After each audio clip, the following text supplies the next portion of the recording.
Guys, don't need to worry about the lawsuit. NIO has responded to this, but there are two things that you gotta maybe be a little bit worried about and keep at the back of your mind. And this is what I do on my channel. I keep things truthful. Sometimes the truth is the harsh reality. And the first truth is the fact that this lawsuit is completely, not true.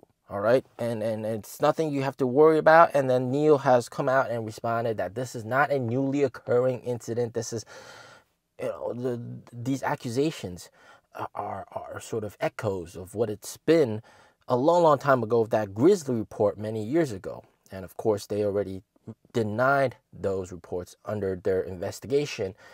So there's no basically evidence that this is actually breaking the law or anything like that. So you don't really have to worry too much about this lawsuit. And of course, we've seen NIO's stock price rebound.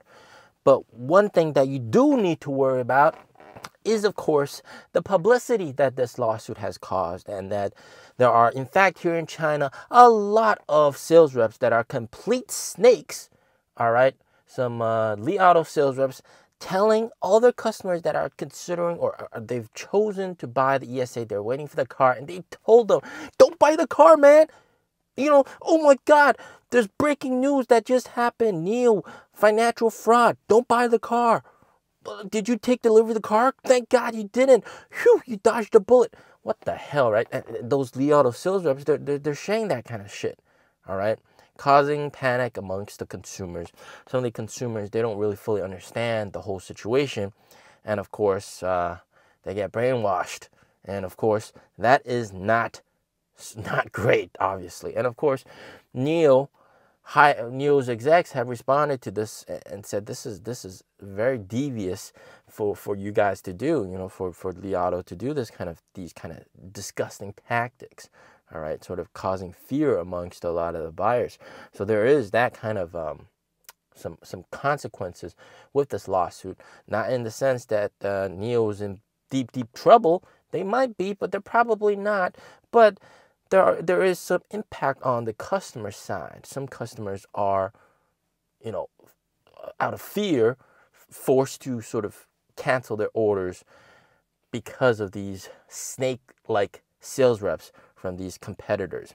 So that is one thing to keep in mind. The other thing that we really need to keep in mind, and I don't want you guys to write this off because this is pretty important. So Leap Motor, if you guys didn't know this company, I'm pretty sure you guys know about them. Every week during insurance registrations, they are on the top of the list, right under Tesla, sometimes even higher than Tesla's. Their insurance registrations are sometimes higher than NIO and Li Auto combined, and they're always at the top. They are the #1 top new energy vehicle maker here in China for the past 2 years. Before that, 3 years ago, I wouldn't be talking about this, all right? But right now, it's pretty important because they are the top dog. They are the #1 guy, and they just came out with a crazy product that could change the outlook of the entire market for the next 2 years. Why 2 years? Well, we'll talk about that in a bit. But of course, it is their new D19 SUV, which is absolute crazy. I think this is a big danger, all right, that we have to be aware of. And so the D19 EREV utilizes an 80.3 kilowatt hour battery pack, the largest ever in an EREV so far, delivering up to 500 kilometers of pure electric range.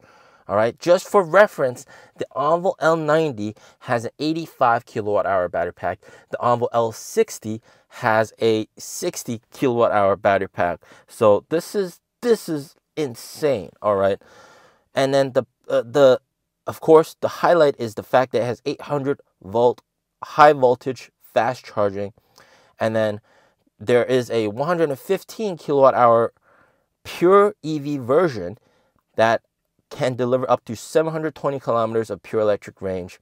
It is 1000 volt architecture on that car, 0 to 100 in under 4 seconds, and then for the EREV, it's 0 to 100 in under 5 seconds. And then the processing power, 1280 tops of processing power. For reference, the ET9 has, and all existing NIO vehicles being sold right now, has 1016 tops of processing power. And of course, the ET9 has a backup chip. So if you want to count that in, even though it's not used, you could say ET9 has 2,000 TOPS of processing power.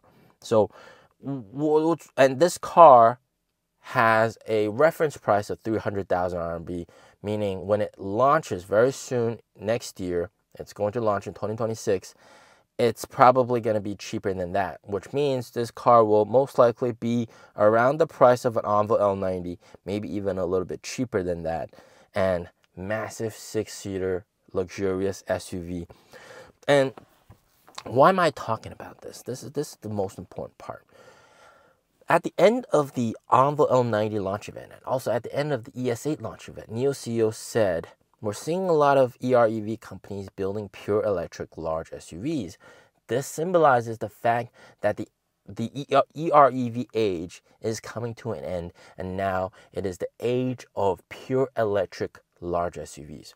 And whilst I want to believe that, and I'm really hoping this is true, and we're seeing a lot of new ES8 buyers here in China be first-time EV buyers, which is absolutely fantastic.